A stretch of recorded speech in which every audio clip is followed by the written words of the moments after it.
காட்டுன வானா காலை காட்டுன ரொம்ப ஓவர் ஆக்டிங் பண்ணாதன இங்க வெயின வெச்சு அமுத்துன அமுத்திட்டதுக்கு அப்புறம் அதாவது ஒருத்தர் தெரியாம அண்ணா தயவு செய்து நான் என்ன சொல்றேன், நம்ம எல்லாருமே காசு வாங்கியிருக்கோம், கொஞ்சமாவது நம்ம நடிக்கணும், கொஞ்சமாவது நம்ம நடிக்கணும், நியாயமா இருக்கணும் சரியா? இப்படி மிதிச்ச உடனே ஒருத்தர் மிதிச்ச உடனே இப்படி எடுத்துட்டு அப்புறம் கையை வச்சு இப்படி தூக்கத்துக்கு கியூ கொடு சரியா? வானத்தை போல சீரியலோட ரீசெண்ட் எபிசோட்ஸ்ல சின்ராஸோட தங்கச்சி துளசி தன்னோட கணவர் ராஜபாண்டிக்கு தலையில ஏற்பட்டிருக்கக்கூடிய பிரச்சனை சரியாகணும்ன்றதுக்காக பரிகாரம் பண்ண கோயிலுக்கு போயிருந்தாங்க. அதே சமயம் சின்ராசுமே தன்னோட ஓனர் ஃபேமிலியை கூட்டிக்கிட்டு அதே கோயிலுக்கு தான் போயிருந்தாரு. ஆனா ஸ்டார்டிங்ல இவங்க ரெண்டு பேரும் ஒரே கோவில்ல தான் இருக்காங்கன்ற விஷயம் ஒருத்தருக்கு ஒருத்தர் தெரியாம தான் இருந்தது. பட் ஒரு கண்டிஷன்ல பரிகாரம் பண்ணியும் ராஜபாண்டிக்கு தலைவலி குறையாம அதிகரிச்சதுனால துளசி ரொம்ப எமோஷனல் ஆகி வாலண்டியரா போய் தீ மிதிச்சிருந்தாங்க.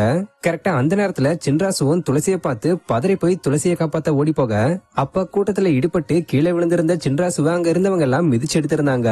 சோ இது சம்பந்தப்பட்ட மேக்கிங் வீடியோவை தான் ஆக்டர் ஸ்ரீகுமார் ரீசெண்டா ஷேர் பண்ணிருக்காரு. இதுல ஆக்டர் ஸ்ரீகுமார் ஜூனியர் ஆர்டிஸ்டுக்கு எல்லாம் சொல்லி கொடுத்துக்கிட்டு இருக்கும்போது அவங்க தயங்கினதுனால நம்ம எல்லாருமே காசு வாங்கிருக்கோம், அதனால கொஞ்சமாச்சும் நடிங்க, நியாயமா இருங்கன்னு சொல்லிருக்காரு.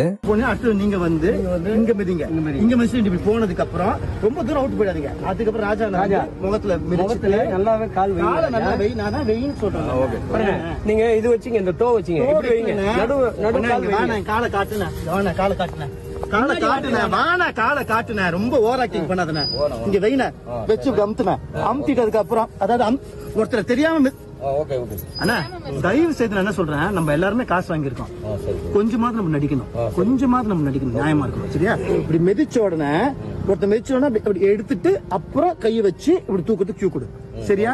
சோ இவர் இப்படி பேசிருக்கக்கூடிய விஷயம் பலருக்கும் பிடிச்சு போய் ஆக்டர் ஸ்ரீகுமார பாராட்டி இந்த வீடியோவை ஷேர் பண்ணி வைரல் ஆக்கிட்டு வராங்க. தேடி வந்து மெரிக்கிறதுக்கு தான். ஆமா அக்கா நீ ரொம்ப வெளியே வந்து போகணும். நீங்க இங்க இருந்து கும்பிடுறீங்கன்னா இப்படி இப்படித்தான் போனோம்.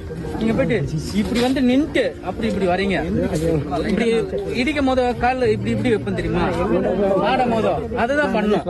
நீங்க எல்லாரும் இப்படி வரீங்க, இப்படி போறீங்க, ஒரே இடத்துல இருந்து காலை மாத்தி மாத்தி வைப்பாங்க தெரியுமா?